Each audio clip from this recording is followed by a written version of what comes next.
There we go. So welcome everybody. Tuesday at 2. Cathy Inman, ER Wolf, and all of our fabulous users.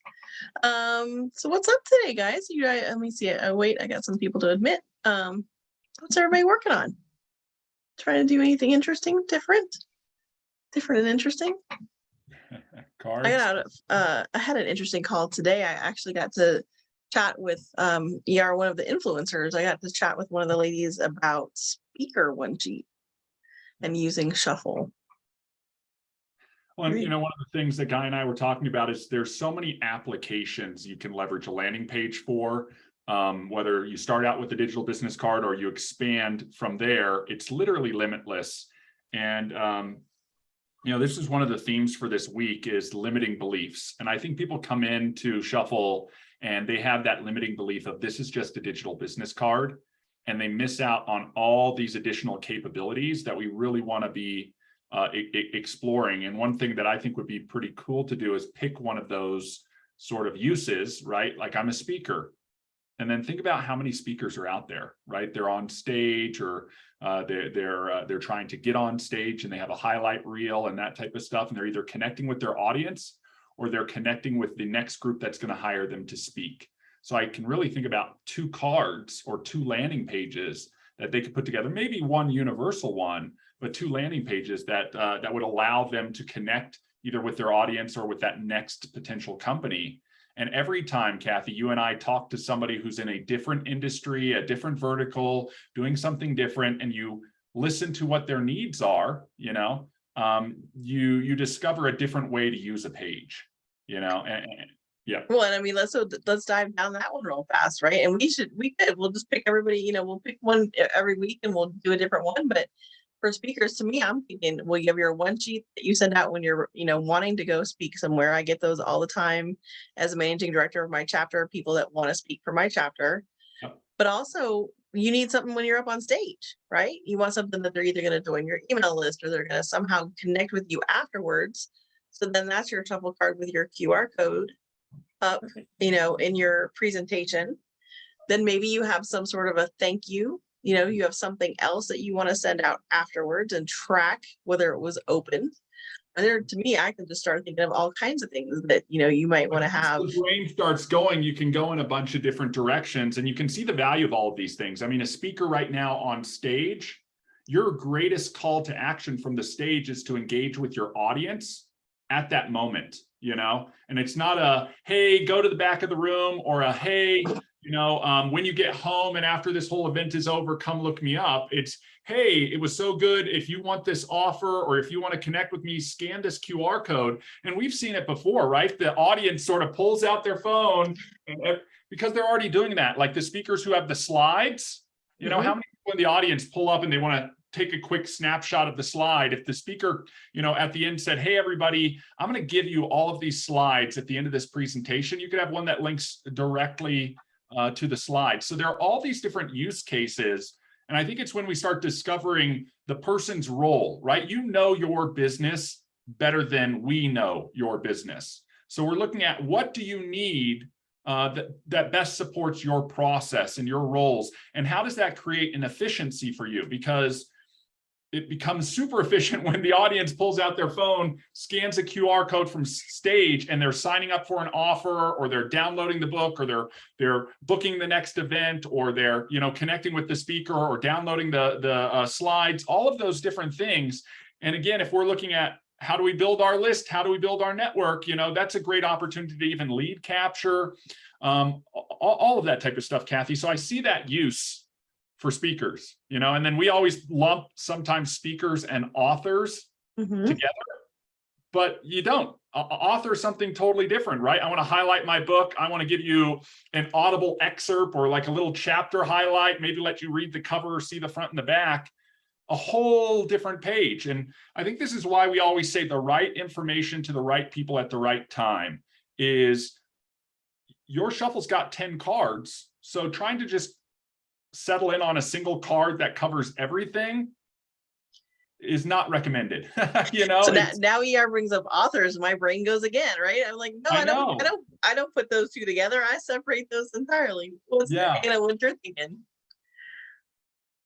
And I think that's the biggest opportunity here. We're all, and I know Scott's not on this call, but he was on the Monday call and brought up some interesting stuff. And then later he shared a card with me, and it's the card he was sharing with his industry professionals, right? Like attracts like, and he's like, look, I'm using this to do this, and you're in my industry and you can use it to do the same thing as well. You know, we create a card or a master template or a series of master templates under a speaker category, and pretty much any speaker could plug in and then put in their content into that template, right? Here's Absolutely. my highlight reel. Here's my quick little, video introduction, all of that type of stuff.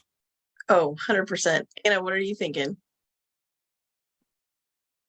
We had a really brief discussion with a young lady yesterday that brought up a new application. I think it's new anyway, is for social media mavens who are looking to manage people's social media accounts, and how cool it would be to have a Let's Connect that shows each of those pages. So you have a link to each of the pages that you manage so they can just go look at it. Yeah. I actually It's talked to like, somebody about this You yesterday mean all too. in one place? Yeah. Like, what? Yeah, when you update, it'll automatically update for them. And she was just like, yeah, we got to talk. Well, and I think too, it depends on, again, so I talked to this lady earlier who manages people that are, speaking to large audiences. But even if you're just, maybe you're speaking to my chapter, maybe you're speaking to 30, 50 people. But if you're a newish speaker, or you're just now figuring out that you need to maybe speak to get, eyeballs on what you do, leaving an event with 30 or 50 new followers, that alone is a big deal, right? Or if you're at a networking meeting and it's your spotlight time, leaving that event with 30, 40, 50 new followers, people, even if you're not driving them to something more specific, or you're not, doing an email list, or you're not doing any of that kind of stuff yet, there's still a benefit to not just having your name, your logo, and your phone number up on the end screen, because nobody is picking up their phone going, oh, hold on, let me get Dave's number and stick that in my phone real quick. Safe? Nobody's doing that. On your speaker one sheets, however, they want to know how many people have you spoken to. So every time you speak, whether it's a small group, a large group, Zoom, whatever, you tally those up and you keep a list of the organizations that you've done, because those numbers are what the influencers are looking for. The people who are setting those speaking engagements, that's what they want to see on your one sheet is, oh, well, she's talked to 50 different groups and, over 5,000 people. And it could be one or two of them that you spoke to, several, maybe 1,000 or 800 or something, but the rest of them all count towards that. They all add up. And again, it's just like your business card, right? You're just bringing that speaker one sheet to life. Here's my video. Because when you go out there and you, sometimes you join these little groups and, they have, people looking for speakers, and you get a quick request for your speaker one sheet. You slap that business card on there and send it right over, and they can open that up, look at it. They don't have to print out a sheet of paper unless they want to, but they can do it right from the screen. Well, I think absolutely. And to your point, that response rate is important. I remember, Cathy, you telling a story where somebody's asking you for information, maybe it was Little Souls or something else like that. And you're like, oh, I've got that right here in my pocket. Let me send it to you. And within a minute or two, you have that. To Anna's point, if somebody requests a one-sheeter from you and it takes you 2 days to get it to them, they're judging you on that, even if you don't expect it. If it takes you 30 seconds to get it to them, they're like, whoa, this person's ready, prepared, and good to go. So having that stuff available to their email account, because they get a ton of emails. Yeah. So, you send it by text and they've got it, and they send your shuffle, and once again, you stand out in the crowd. Yep. All of that's going to set you apart from the other speakers that are vying for the same role or the same time slot. And I think the big thing that I'm getting out of this conversation as well is just separation of your pages. I can see so clearly in my mind's eye what a speaker would have for a one-pager that they're sending to an event booking staff, or whoever's putting on the events or whoever's making those decisions. and that being completely different, right? It's geared towards getting hired as the speaker to what you would put in front of your audience when you are the speaker. And both can play vital roles, one in getting the speaking gig, and two in reaping the rewards of doing that speaking gig if you're able to connect with your audience or present an offering or generate leads, all of that type of stuff. And then Cathy, to your point, that's just two. Once you start sort of ideating on it, you're like, wait a second, if I have an offer, maybe I need a separate offer page. If I want somebody to leave me a review, maybe I have a separate review page. If I want somebody to download the slides on my presentation, maybe I have a separate slides, page. And all of these cards that I have available with the, through building the landing pages, I'm just sort of keeping in my arsenal ready to do it. And then if I have to modify or add to it, like Anna was talking about, oh, I just did this speaking gig, I could pretty much update that in real time after the speaking gig is over to say, oh yeah, and I just spoke here to 500 people. And it adds up to that whole thing. Right? You take your picture on stage with the audience behind you and add that. There you go. Yeah. And that goes on the book me one in the sort of highlight reel of you standing with the audience behind you in a big scroller, or I'm a video of you, the speaker, talking to that hiring agent saying, hey, this is me, I'm so excited for you to have me come speak. Below on this card you'll find sort of my portfolio and information about me, and it just becomes this dynamic thing that the person can engage in. And how much more fun is it for the people who are visiting your card when instead of seeing a highlight reel, and they're wonderful, right? But instead of seeing that, they see you scrolling behind the scenes, in the background. Oh, look, they see it all. Yeah. But it's scrolled, it's sections, not a prefab. I'm excited. I'm excited. Well, this is just one use I'm case. going to be published here soon, so. Yeah. Well, I think this is just one use case. And Anna, to your point, like once you're published, you're speaking about what you authored and all of this type of stuff. And now you start moving into the, the author type of stuff, right? Going down and saying, hey, look, I want to highlight this one book that I just was a part of. And I want to tell you about this book, why this book is beneficial to you, where you can get this book at, and easy links to get it, I think that's so powerful, because I meet a lot of authors and they're like, oh, just find it on Amazon. And to Cathy's point, like, the person who puts their contact information and website on the last slide, it's like you've moved the ball into the court of the audience member. And as soon as you ask somebody to do something, there's a percentage of those people who will not do anything if it requires any type of heavy lifting or energy. But if you can move the ball from their court back into your court, collect information, have them scan something and fill something out, that type of stuff, it becomes so much more powerful. Well, I think too, again, even if it's just a spotlight, even if all you're doing, you're not trying to email collect, you're not trying to do anything else, you're just trying to maybe connect with people that are in that meeting. Yeah. You have that QR code at the end that literally just goes to your links of social media. You're telling them what you want them to do. Follow my page, give me a like, give me, whatever it is. You'll capture them later. You'll get, you'll get information from them. And then, so we're speakers, authors, but then taking another dive into authors, you and Guy worked with a set of ladies that did something super unique with the calendar. Yeah, I really like, I think, although I'm a technologist and despise in a way print, right? There is a place for print. I mean, my wife loves the smell of a new book, right? Like all of that page turning and all of that type of stuff. But one of the users we've worked with, they're doing interactive media. So within the print itself, they have QR codes that link to supplemental material that corresponds to what's being read in the book. So it could be like, hey, I'm going to go through a big chapter on X, Y, and Z, and then you're going to scan a QR code and go to supplemental training where the author is actually talking about why this is so important. What are the main elements we want to reiterate about that? Why you should apply these things. All of that could be so powerful in getting that person to read a book to take action on what you may be saying to them within your you're writing. Likewise, we did one that was like a planner. The same thing, interactive. And we had quotes within the planner. And somebody could scan the quote and bring that quote up, see or understand a little bit more about the quote giver. To Cathy, your point, connect with that quote giver. Now you're starting to form relationships. Have additional videos, maybe from the author of that quote. And also facilitate a way for people who are reading that quote to reshare it on social.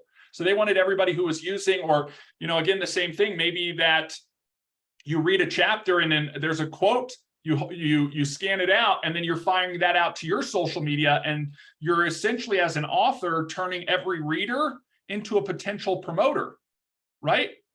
And I mentioned this, I think, last week. I was leaving, last week I went and got a dentist cleaning, and I'm leaving the dentist office, and there on the door is a big sticker, and it's like the Google logo, and it just says, leave us a review, and that's it.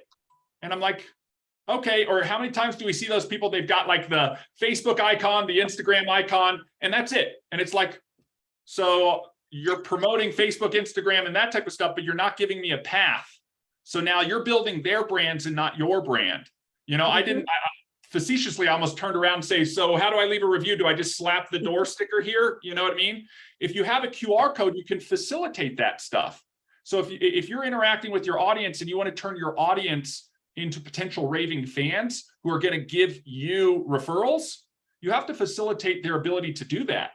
If they would have had a QR code right as I'm leaving, I could have just picked this up, boop, scanned it, given them a 5-star review, and left a little bit of text on that review, and it would have been a 30-second ask for me, the customer.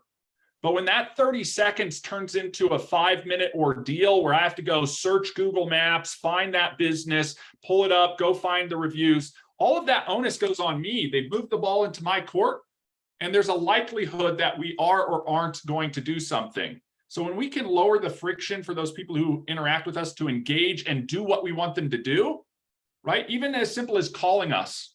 What do you think is easier, for them to push a button that launches their phone and calls you, 1 click, or to enter in 10 characters after they read it off of something and they have to open up their phone app, they have to go in and enter those characters? I mean, the force of friction goes up by a factor of at least 10x, because you got to do 10 buttons versus 1 button. So the likelihood of somebody participating in that goes down as the friction goes up. So that's what the web and these landing pages can really help us do, is we look for friction spots within our business and our process and our systems, and we just build landing pages that best service those and facilitate movement through those to increase the likelihood, right? You'll never get to 100%, but if you could double the response rate in your business of people who maybe bought your book from Stage, right? Or signed up for your mailing list or left you a review.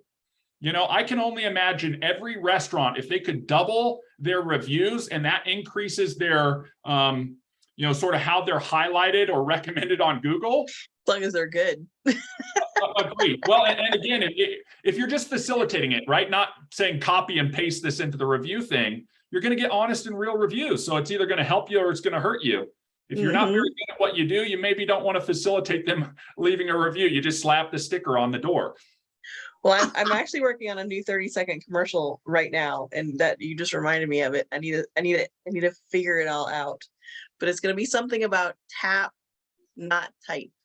Mm-hmm. Tap, not type, right? There's something, it's been iterating in my head, and I just got to get it out on words. But I think that would be really cool. I think you're onto it. And again, I keep coming back to this force of friction, right? And I talk about, like, the body at rest wants to stay at rest, the body in motion wants to move at motion. And there's this potential energy that everything has, but you have to get over the force of friction to get it moving. Get all physics on you guys. But no, I mean, that's the reality. The harder things are for people, the less likely they are to do it. And if we look at that over time, I mean, in today's day, these don't just want to jump in my phone. I don't know why. I mean, they sit here all the time, but they just don't get there, right? 100%. And in doing so, or with that being the case, that friction created, no movement happens going forward on those physical business cards. Mhm. And this is why when you ask anybody, right? Yeah, ask anybody who's ever collected a business card, all of them have a stack, a shoebox, a bin that they've collected them, or they're just gotten to the point where they're tossing them, they're emptying their pockets out when they get at home, and instead of putting them on their desk, they're just putting them in the trash. Mhm. So we can impact that by just leveraging technology and using landing pages like we would business cards, lead captures, etc. Hey, Tuesday, good to see you. I was gonna say, yeah, if somebody wants to iterate on the tap, not type with me, we'll do a whole, like, let's all come up with new 30-second commercial ideas together. Because I'm always trying to think of something new to say. I had another one earlier you might reminded me of, and I can't remember what it was now. It was back on the authors and the speakers and it was Anna. So Anna, you said you negotiated having the QR code in the book. Is it going to have just you, or did you tell all the other writers that it could be a QR code with everybody's names that led to each of their digital business cards? That's something that ER and I are working on. We want both organizations to benefit from it. Yep. But whoever moves first goes first. Mhm. But the fact that I got that negotiated in there really is a big advantage for everyone in that book. But if you think about this, 15 authors in one book, 15 sound bites from top experts in the small business arena is so valuable. But I'm already setting out how my cards are going to work together, because I want to do pre-sales Yep. for author signed books. Yeah. So I can sign the books out to people and have my youngest daughter just stuff envelopes and send them out. Love it. We want to have a great pre-sales program, and I know I can do that with the card. But I'm also going to I have a freebie that they'll get because they went to the QR code and did that. There'll be a freebie for them. And then there's going to be invitations to a couple other items that cost a little more money and leads to a master class or a private session, actually a private program over a period of 6 months to a year. I love that. And I love how like everything has a use, right? You can use this link to pre-order my book, signed copy, you look at that whole life cycle from the moment you start to get published, or even pre-publishing. We want to include this in the print, then we want to pre-sell it. Then we want the people to be engaging with it. And then you have, the post readership. Those people who are completing it are still carrying on, whether that's additional materials or a course or the next book or one book leading out to multiple authors and their subsequent, articles and books. Yep. 15 top professional markets. That's hundreds of thousands of people. Yep. So Exactly. we're going to learn them. I like it. That's a great idea. Again, any industry, I think, Cathy, is something where we could take and ideate on the uses, right? Like we just talked about authors and speakers.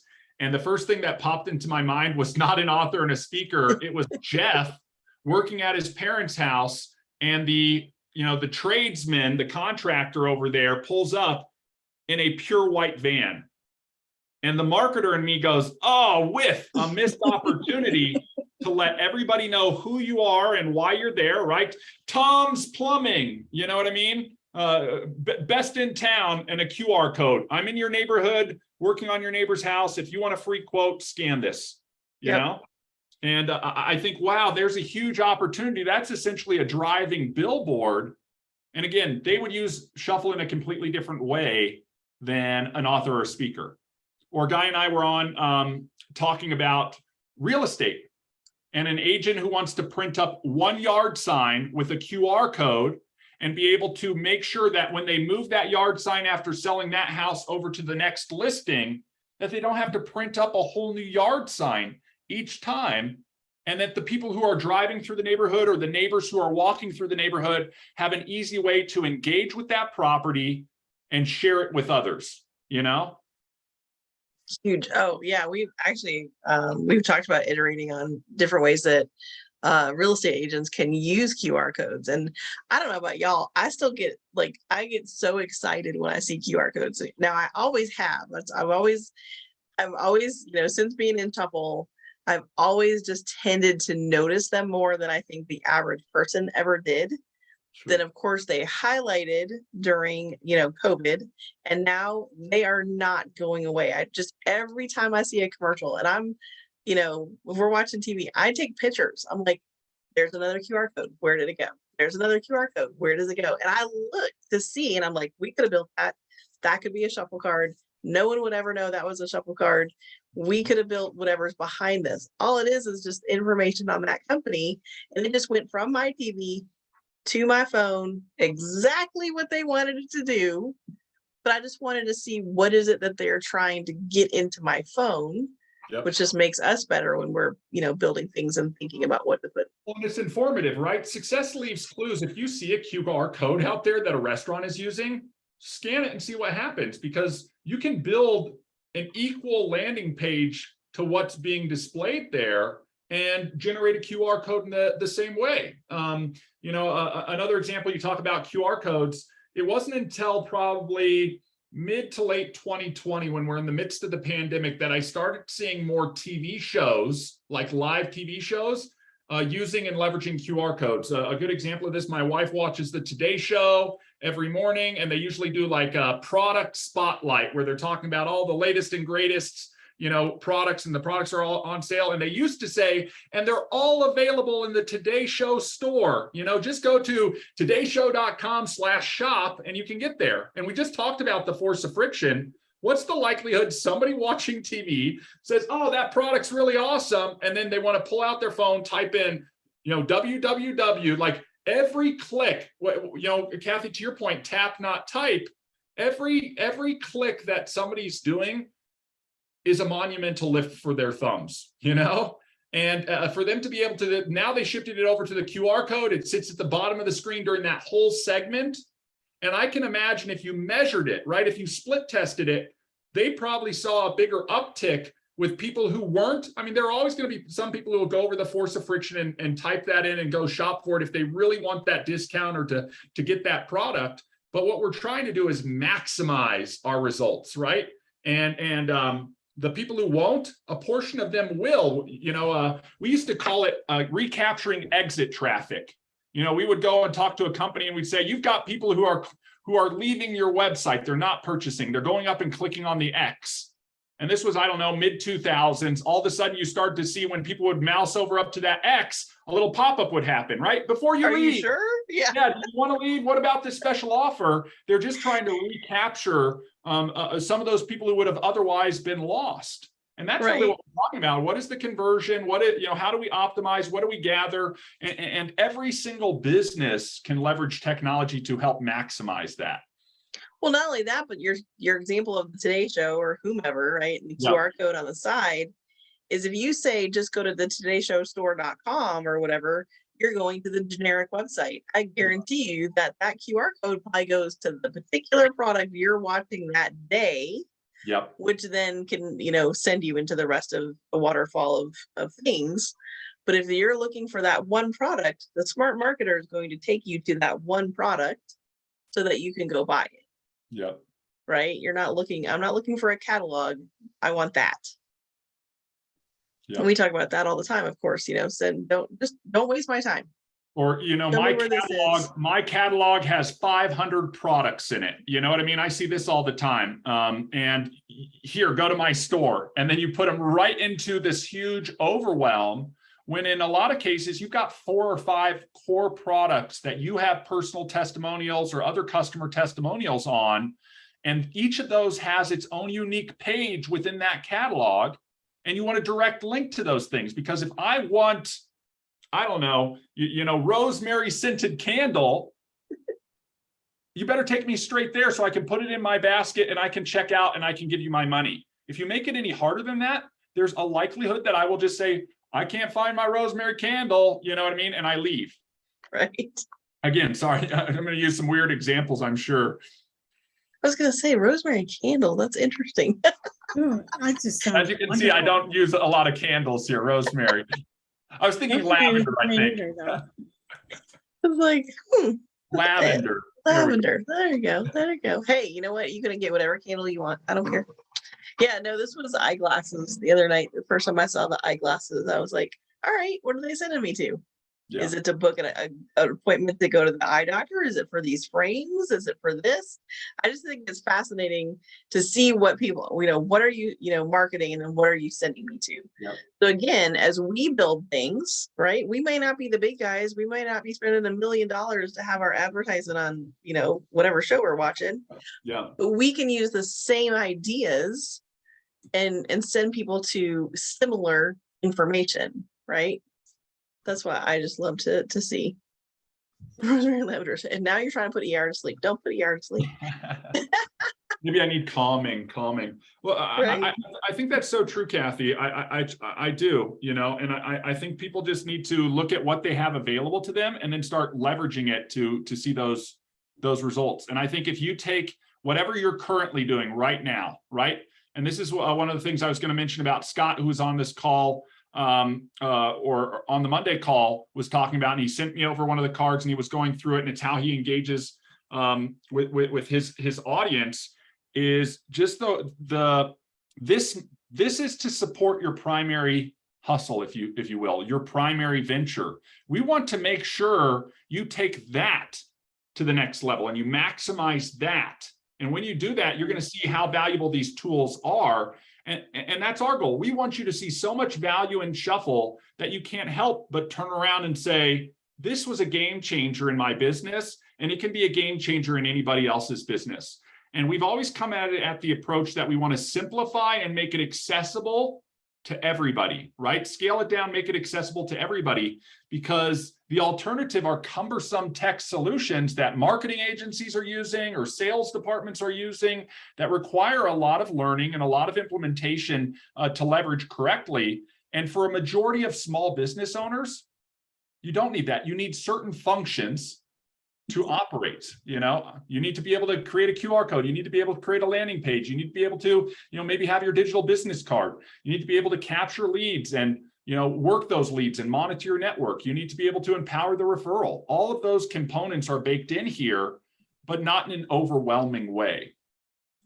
Agreed. And we can iterate on more things. I know we're about halfway through. So does anybody have any tech things they're trying to figure out, work through? Angelo, we hadn't seen you in a while. I want to say hi to Angelo. What a blessing to have it all in one place. Yeah, exactly. Right. Does anybody have any tech questions or anything going on? I do. Yeah. What's up? Thank you. Good to see you again. It's been a while, but I'm getting back into the flow. Nice. But hey, everybody, tech corporate team. I call us team because we're all a team. Together, everyone achieves more. But here's one of the questions I was trying to figure out, and I played with it. I know with tags. Now, were you already talking about something else, or any question in general? Any question in general? All right. One of the big questions, and I've talked to ER and Guy a couple of weeks ago and figure out a way around the autoresponder part. But with tags, like a lot of people want to know, how can they email to a bunch of people at one time other than using a QR code or creating a link? Does tags give us some functionality to do something similar to that, or that's just group people from, if I'm at a convention center and I'm doing an event, I could tag everybody from the convention center. If I'm at a church doing an event, I can tag all those leads at the church. Is that the main purpose of the tags, or can I use them to send out a card to multiple people at one time? Yeah, I know that was a lot in there. No, you're good, Angelo. This is a great question, because you're absolutely right with your assumption. Tags is an organizational piece within the contact section of your Shuffle. So you can add multiple tags to individuals within your contacts. So, when I tag somebody, they might be a prospect or a leader or a team member, or a customer. And you can change those tags over time. And that's going to help you filter that list and identify that group. But because there isn't really a bulk send, the closest thing to bulk send in Shuffle is creating a campaign link, but you still would have to open up your email, do a BCC to that full list, and send out the campaign link. Now, if you wanted to know what emails to include in that BCC email that you're directly sending out, you could use tags to filter your contact list to identify those people. But there's nothing in Shuffle that does that automation where you're like, send one card to all of these people. You know what I mean? Okay. And a lot of that is by design because we understand how important the relationship element is. So that's why we would either encourage you to use like a Zap into, a MailChimp and then push out an email to all of those people that you're zapping in. But again, my recommendation would be you go to your contacts, you go to the tags and you filter by the tags. If to your point, you're ever at an event or you're using a campaign to lead capture, it will auto tag people. So if you set the campaign to say, August business networking event, and you go to that business networking event, you generate a bunch of leads, you can then go in and filter all of your contacts by the August networking event. And then you could take those and put those into your email or put those into a text message. But I'm more so like finding the balance between high tech and high touch. And I truly believe conversion goes up as personal interaction goes up, right? I started out in a place in affiliate marketing where it was all the law of large numbers. We didn't have any interaction, so we had to rely 100% on the landing page and the automations to do everything.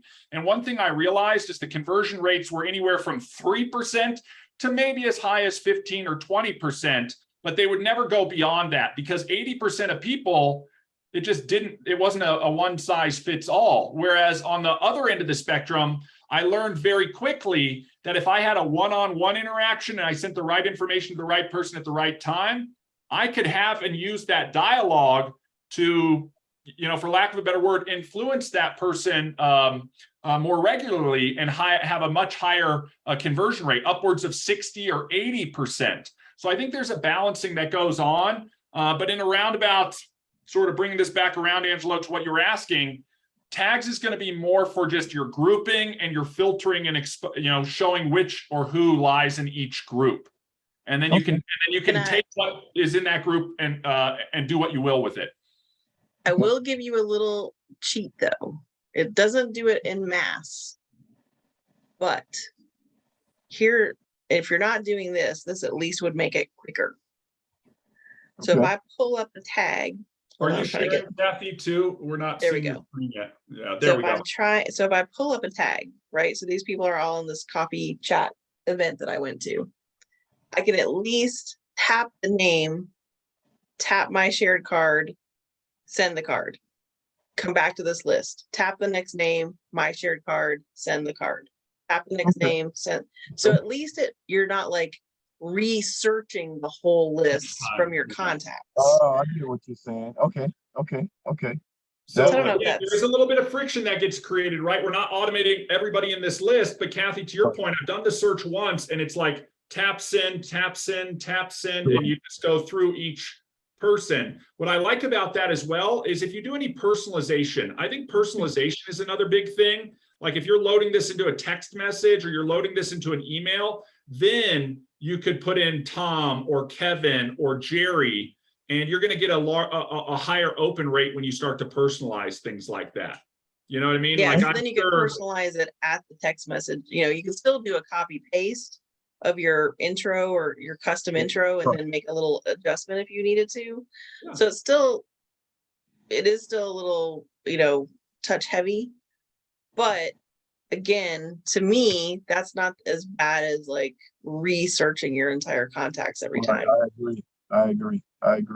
So, and I just wanted to give you another shout out too. Thank you for the video, because I still have a lot of people that use the mobile version. So the training you did on that was fantastic. So you got a lot of thumbs up for it. Oh, awesome. Well, we have that coming out in clips. So I'm trying to clip them down to at least about 10 minutes or less for each section. Right. So that's what I'm working on right now. The first section, the how to build section, is right at 10 minutes. It's in the how to of the YouTube. Right. And then I'm going to take those 10-minute sections and clip them into each individual little actions. Okay. So, good deal. Thank you. I appreciate that. Yeah, absolutely. There's a lot a lot of little individual things that we do. I mean, look at what we were just talking about. Again, I want to come back to this week's theme about limiting beliefs. If you're thinking this is just a business card, or even if you've expounded upon that, and now you think it's business cards and landing pages, there's a whole networking and relationship management tool baked into Shuffle that's going to allow you to organize your contacts, capture leads through those landing pages and bring them straight into your contacts, all of that type of stuff. So don't overlook functionality that you may be able to use. And I always say that when in a lot of times, especially on small business, we aren't using anything at all, or what we're using is very analog. Maybe your whole CRM could be a notebook right now. You know what I mean? And for a lot of people, it is. Everybody I'm meeting with, everybody I'm scheduling, it's right there. But that's a vulnerability, right? What if I lose that notebook? What if I go back to review the notes and I can't find what page I was on? You want to put all My of that. favorite one was when I met a guy who had a 3-ring binder full of business cards. And he just walked around with this binder everywhere he went. And if you didn't have a business card, man, you didn't exist to him. Yeah. He was so confounded what to do with me. He's like, how do I get you in my book? That's like a Rolodex. That's right. Are those still around? They are. I don't know how many people are still using them. It's that spinny one, you know what I mean? But yeah. It was hysterical. I mean, but well, how do you search the 3-ring binder if you've got, oh, he had a system parts in there? That's what I love, right? You can go straight into search on Shuffle, filter by a tag, do a search, and the person pops right up.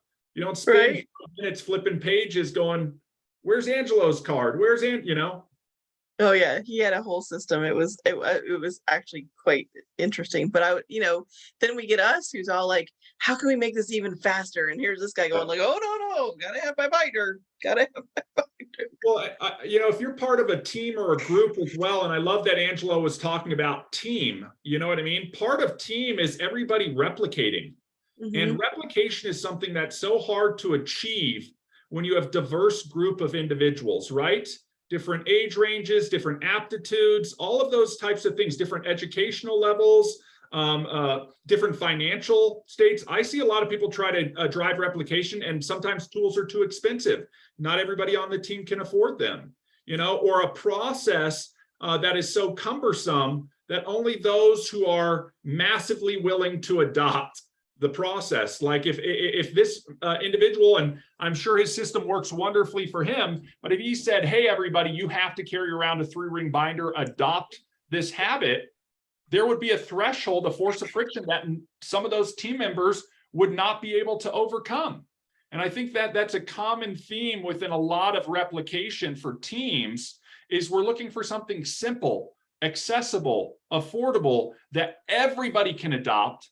And with all technology, there's a learning curve, and where the learning curve is small, you can create a card and be up and running in your first day easily, 10 minutes, if you follow it in using the standard card template, and be off to the races. And then you can adopt things over time and scale the functionality that you're using.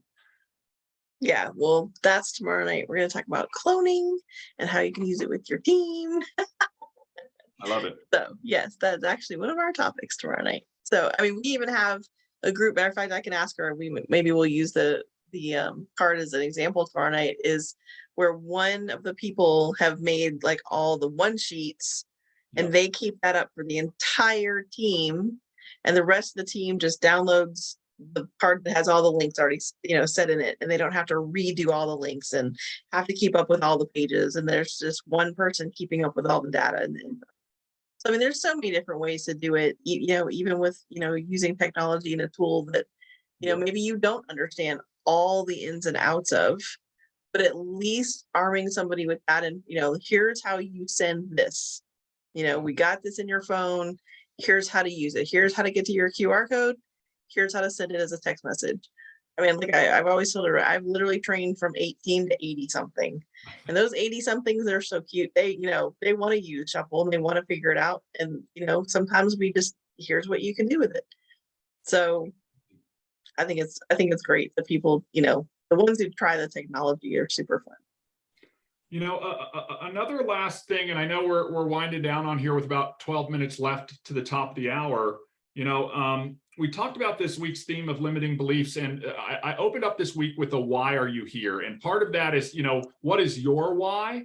But I want to flip that around a little bit. And when we're designing landing pages, when we're building our digital business card, when we're creating any piece of marketing content, I want you to be thinking about, why is your visitor here, right? The person who's looking at the material you've just shared, when you're going to design that, lay it out, and build it within Shuffle, if you just take an opportunity to think, why are they here? Like, what am I trying to accomplish?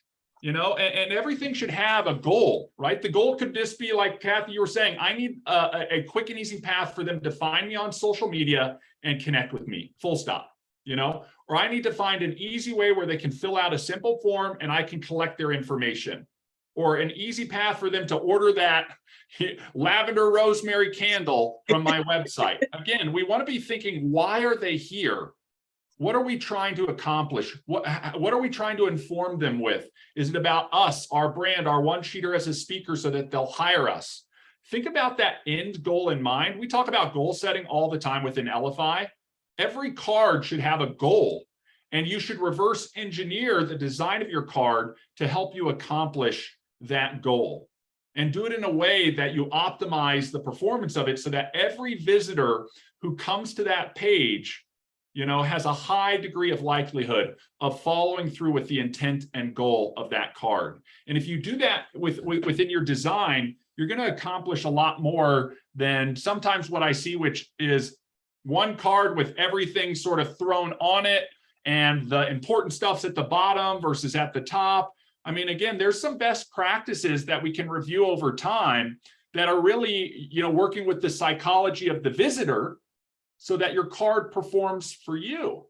You know, I mean, just having your image on your digital business card is massively important, in my opinion, right? They want to know, oh yeah, I recognize Cathy. You know, oh, yep, that's the Cathy I know. Or maybe they're coming to meet with you, and you know, it's the first time you guys are going to get together for that coffee shop meeting, but you've sent them your digital business card. Have you ever walked into a meeting and you've talked to somebody online, but you're like, man, I'm not really sure what this person looks like.